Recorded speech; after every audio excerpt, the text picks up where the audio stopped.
오늘 단어를 이렇게 사전에 한번 찾아봤습니다. 명절이라는 단어를 보니까 해마다 일정하게 지키어 즐기거나 기념하는 축일을 일컫는 말이라고 되어 있습니다. 우리나라에도 명절이 있죠. 대표적으로 설 그리고 추석이라는 명절이 우리 가운데 있습니다.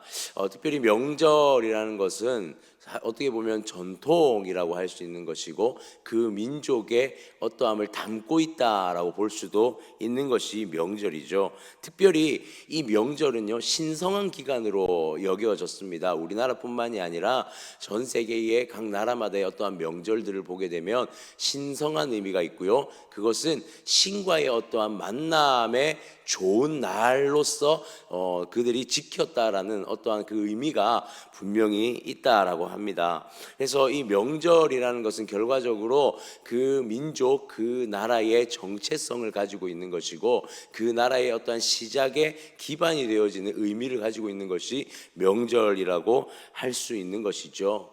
이스라엘에게 있어 가장 큰 명절은 어떤 날입니까? 유월절이죠. 유월절.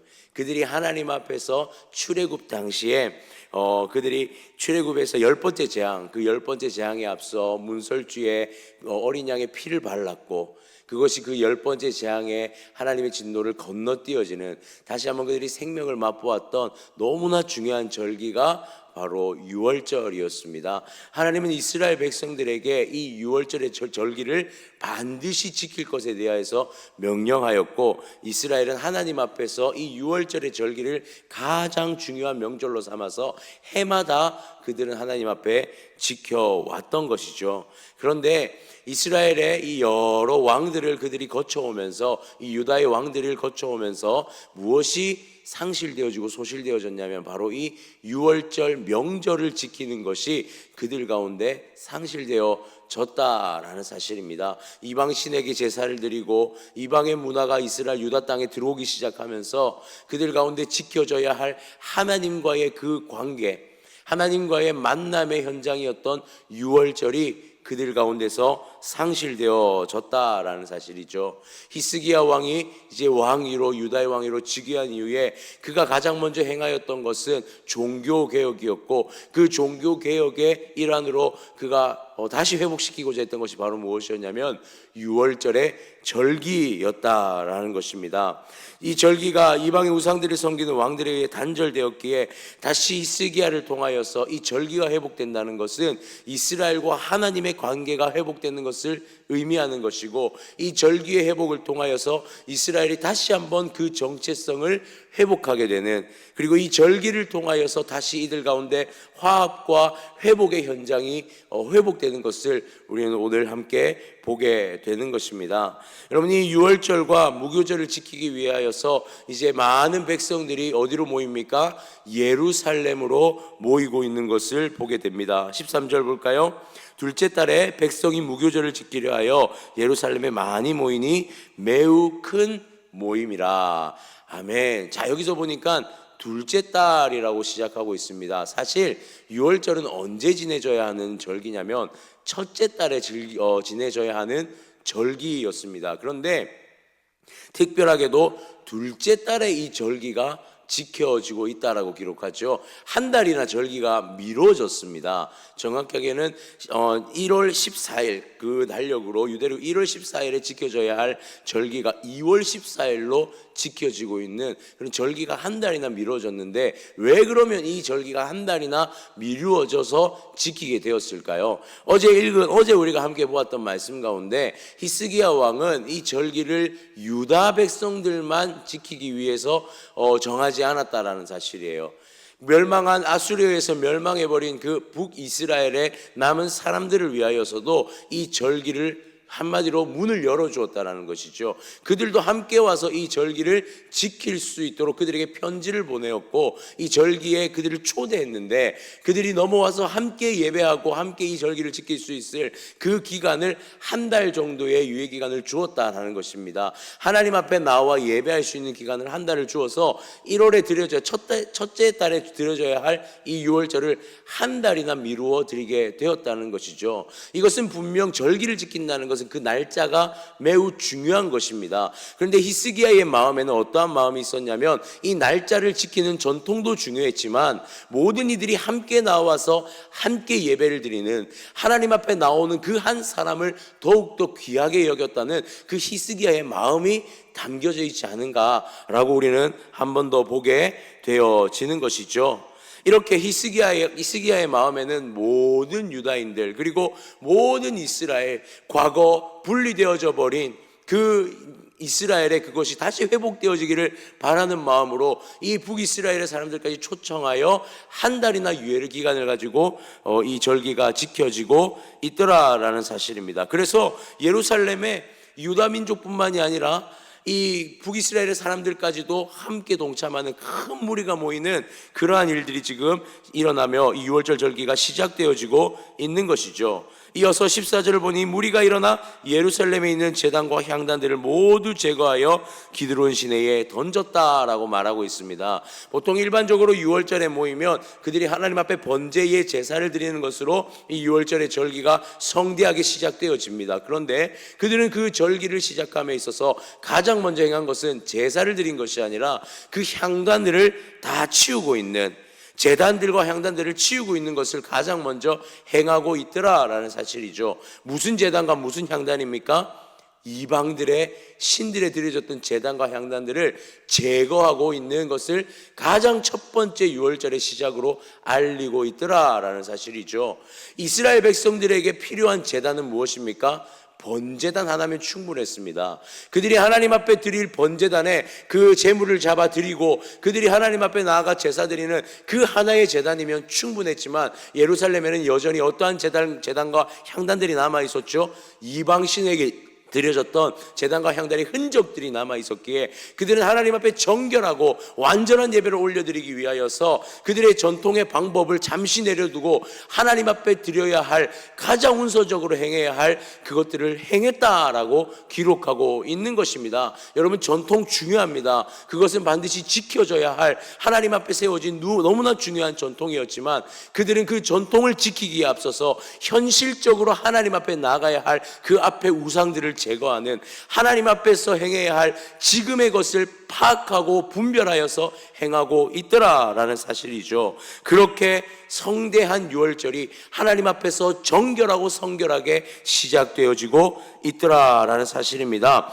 또한 15절과 16절에 보면 이제 그들이 하나님 앞에 이 번제의 제사를 드리고 있는데요, 15절에 둘째 달 14째 날에 유월절 양을 잡으니 제사장과 레위 사람이 부끄러워하여 성결하게 하고 번제물을 가지고 여호와의 전에 이르러. 자, 여기서 보니 이제 드디어 그들이 유월절 양을 잡으며 제사를 지내고 있습니다. 자, 중요한 것은 이 번제물을 드릴 때에 레위 사람의 마음에 대하여서 이 성경에서는 기록하고 있습니다. 부끄러워하였다라고 말씀하고 있죠.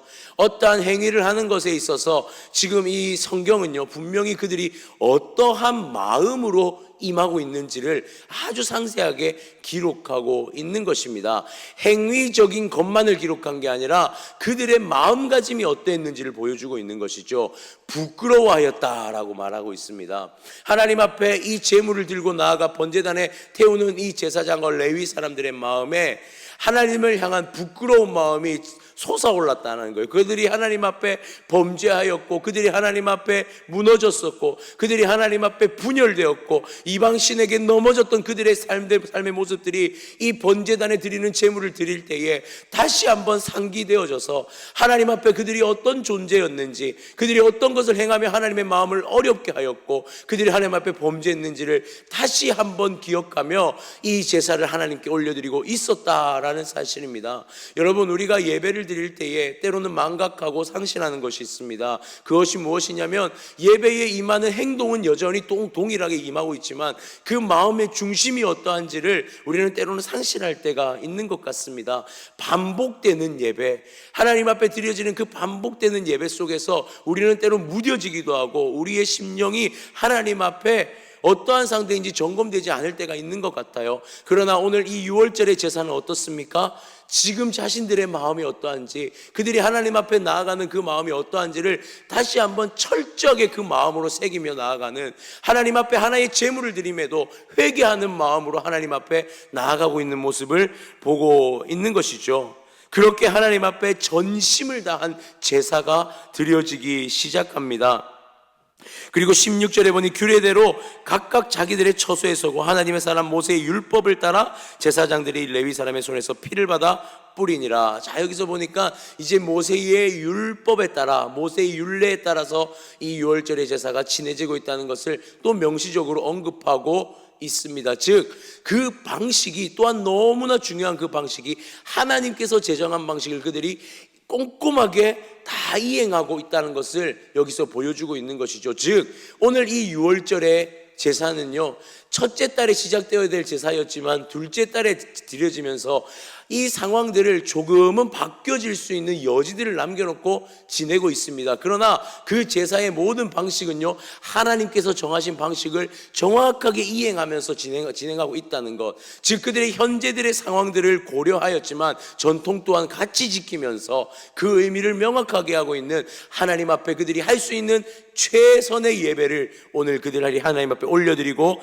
있더라라는 사실입니다. 자, 그런데 오늘 이 제사 가운데 두 가지의 문제가 있다는 것을 성경은 보여주고 있습니다. 자, 17절과 18절인데요. 첫 번째는 유다 민족의 한 부분과 북이스라엘의 한 부분의 문제점을 제시하고 있습니다. 17절에 보니 회중 가운데 많은 사람이 자신들을 성결하게 하지 못하였으므로 레위 사람들이 이 모든 부정한 사람을 위하여 유월절 양을 잡아 그들로 여호와 앞에서 성결하게 하였으나. 자, 여기서 보니까 지금 제사를 지내는데 6월절 양을 제사장들이 잡아서 여호와 앞에 그들을 위하여 성결하게 했다라고 말하고 있습니다. 그런데 실제로 레위 이 절기의 제사들 가운데 이 제물을 하나님 앞에 다 일일이 준비해서 나오는 것이 제사의 번제한 방법 중에 하나입니다. 그리고 제사법, 레위기의 제사법에 대해서 보게 되어지면 이 제물을 사실은 제사장들이 다 잡지를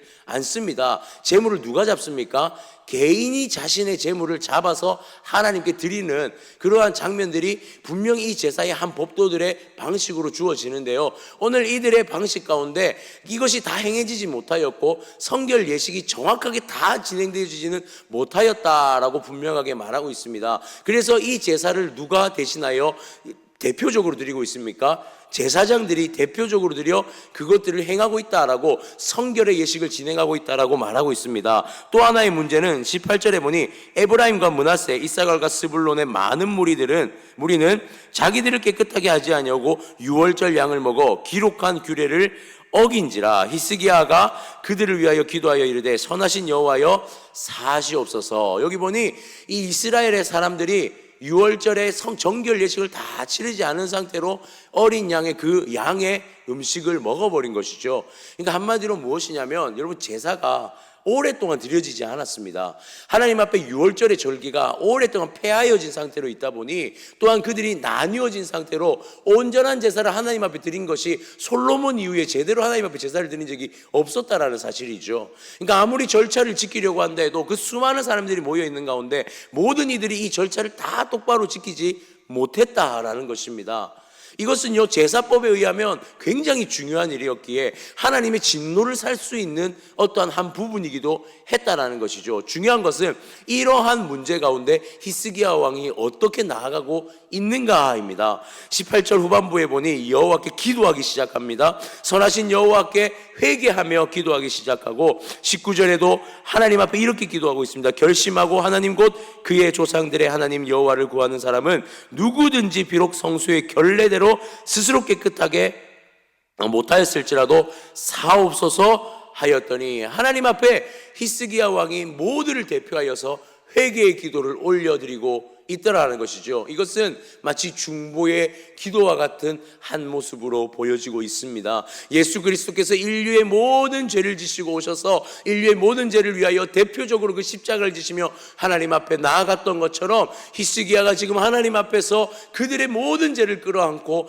죄를 회개하며 이들의 모든 행실이 지금까지 이들이 하나님을 잊어버려서 하나님 앞에 온전하게 드리지 못한 그것을 다 끌어안고 기도하고 있더라는 사실이죠.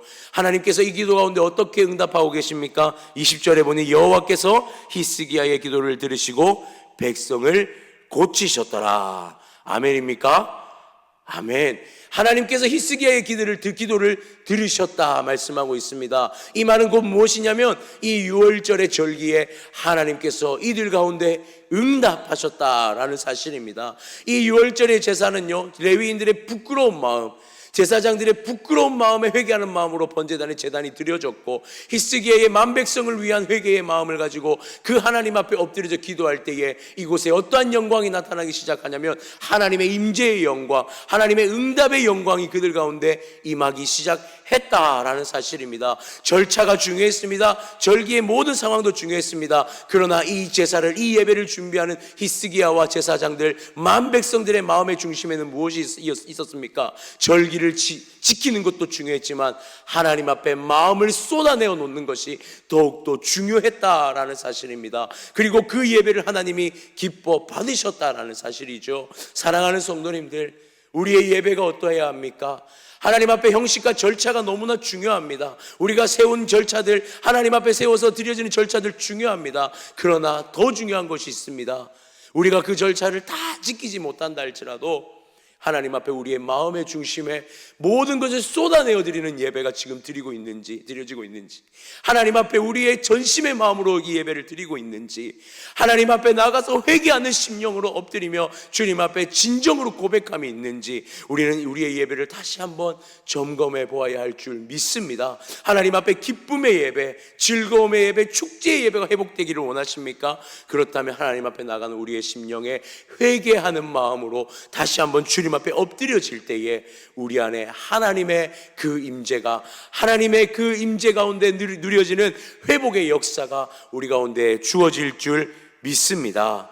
이어서 6월절의 7일의 무교절이 이제 진행되어지는데요, 21절의 말씀을 보니 예루살렘에 모인 이스라엘 자손이 크게 즐거워하며 7일 동안 무교절을 지켰다라고 말씀하고 있습니다. 무교절은요, 6월절 하루가 지내지면요 7일 동안 무교병을 먹으며 준비했던 그것을 기념하며 지킨 7일의 시간을 말하는데요, 중요한 것은 7일의 시간 동안 여호와를 칭송하고 큰 소리 나는 악기를 울리며 여호와를 찬양했다, 즉 기쁨이 넘쳤다라고 말하고 있습니다. 하나님 앞에 회개가 드려지니 회복의 역사가 일어났고 그들의 7일은 하나님을 향한 칭송과 찬미만이 남아있는 정말 기쁘고 복된 예배의 현장들이 일어나고 있음을 보여주고 있는 것이죠. 무엇보다 7일만으로 끝나지 않았다라는 사실입니다. 23절에 보니 그 7일에 그들의 즐거움이 또다시 결이 되어져서 다시 7일간, 즉 14일 동안 그들은 하나님 앞에 이 무교절을 연장하여 드리고 있는 것을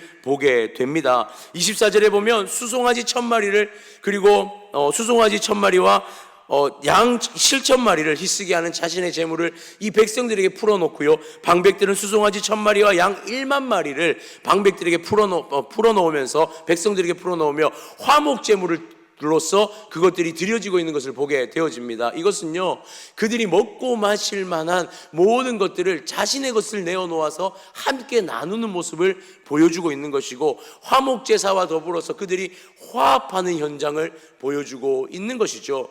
여러분, 오랜 시간 동안 유다와 이스라엘이 분열되어 있었습니다. 지금 이 예배는 어떤 예배가 드려지고 있습니까? 다시 연합하는 예배가 드려지고 있습니다.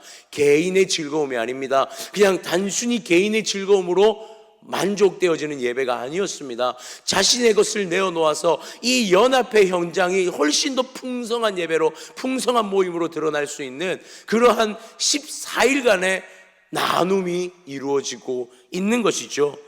이 6월절에 참여한 자들 남유다와 북이스라엘만이 아니었다라고 또한 말합니다. 25절에 보면 나그네들이 이 예배에 참여했다라고 말씀하고 있습니다. 그러니까 한마디로 이곳은요, 이방인들도 참여한 예배였다라는 거예요.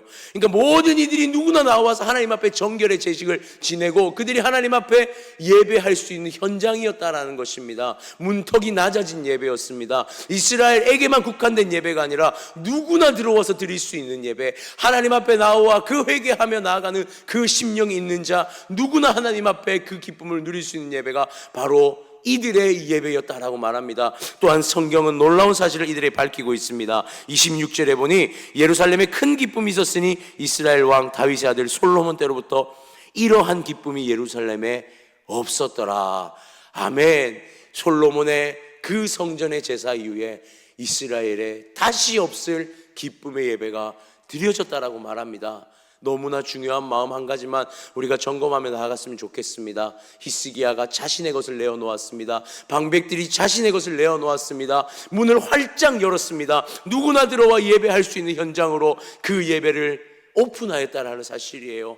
여러분, 우리의 예배 가운데 기쁨이 있습니까? 정말 하나님의 기쁨이 있기 원한다면 우리의 예배의 현장은 언제나 열려있는 예배가 되어져야 할 줄 믿습니다. 누구나 나와서 예배할 수 있는 현장이 되어져야 할 줄 믿습니다. 교회는요, 문턱이 낮아져야 합니다. 더 낮아져야 합니다. 우리만의 전유물이 되어서는 안 됩니다. 하나님 앞에 누구나 나와서 회개할 수 있는 곳이 되어야 하며, 하나님 앞에 누구나 나와서 그 심령을 쏟아낼 수 있는 것이 되어야 하며, 하나님 앞에 나와서 누구나 기쁨으로 즐거워하며 예배할 수 있는 것이 바로 교회가 되어야 할 줄 믿습니다.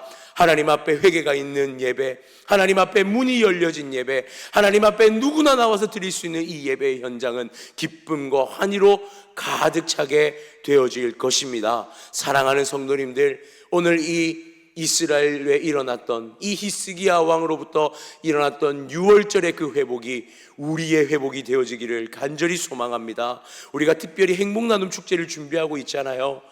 우리가 이 행복나눔 축제를 준비하며 한 영혼이 주님 앞에 돌아오는 것을 위하여 기도하고 준비하는데, 우리가 무엇부터 준비해야 할까요? 먼저는 우리가 하나님 앞에 회개함으로 나가야 할 줄 믿습니다.